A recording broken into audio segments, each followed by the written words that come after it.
چې څه وشو هغه سي مشهور روان چې کوم درې میچونه د افغانستان کرکټ ټیم موږ له دې ته فوکس کول پکار دی موږ له په دې باندې کار کول پکار دی په تیر میچونو کې چې کوم غلطۍ شوي هغه پر روان دي درې میچونو د سوپر 8 په مقابلو کې نه دوهراو د افغانستان کرکټ ټیم چې را روان د سوپر 8 کې درې مقابلې دي په دې باندې خبر کوم چې څه ټیم نه دي او د چا سره دي اولنې چې کوم مقابله ده په 20 جون باندې یعنی په شلم جون باندې افغاني وخت 9 بجې او پاکستانی وخت 9 بجې د ماخام نه په برباډوس کې د انډیا سره د افغانستان ترمنځ کیږي بیسټ ویشز ود افغانستان الله دیو چې افغانستان لوډله ماته ورکی د انډیا کرکټ ټیم ته په دې میچ کې د یو نوی اګریشن سره او د یو نوی فټنس سره ګراوند ته لاړ شي د دې نه علاوه بیا چې کومه دویمه مقابله د افغانستان کرکټ ټیم د افغانستان لوډلې هغه د استرالیا سره او د استرالیا سره چې کومه مقابله ده دا ډیره زیاته کانټیدار افغانستان کرکټ ټیم به کوشش کوي چې ماته ورکړي استرالیا ټیم ته خو د استرالیا ټیم تاسو ته خپته ده چې هغه ډیر زیات یو مضبوط ټیم دی چیمپیون ټیم دی بیک ټو بیک د T20 ورلد کپ د ون ډے ورلد کپ هم ګټلې دی نو په موجوده ټیم کې هم سترونګ دی او تیر وختونو کې هم سترونګ دی هغه په کرکټ باندې راج کوي راج دې کې شک نشته او دې کې انکار څوک د دې خبره نشي کولای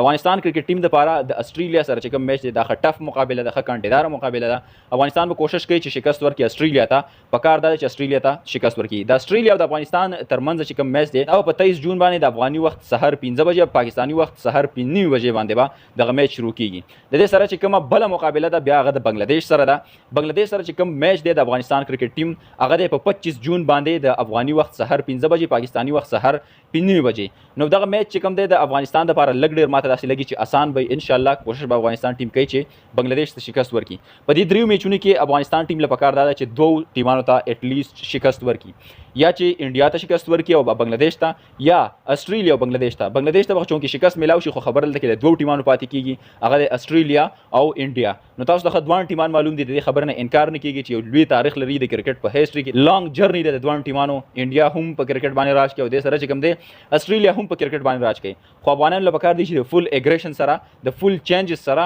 کرکټ ګراوند ته لاړ شي زموږ د واګانې او بیسټ ویشز د افغانستان لوبډلې سره دي الله دې وکړي چې دغه دوه ټیمانو ته اټ لیست ماته ورکړي او مخ په وړاندې باندې لاړ شي ستاسو خپل سره چې افغانستان کرکټ ټیم د سوپر 8 په مقابلو کې بریا وکړي او کنه اگر سره هم کمنټ کې شامل کړئ ان شاء الله ملاوي ګنې ویډیو کې دغه د مال راکې اجازه د الله پامان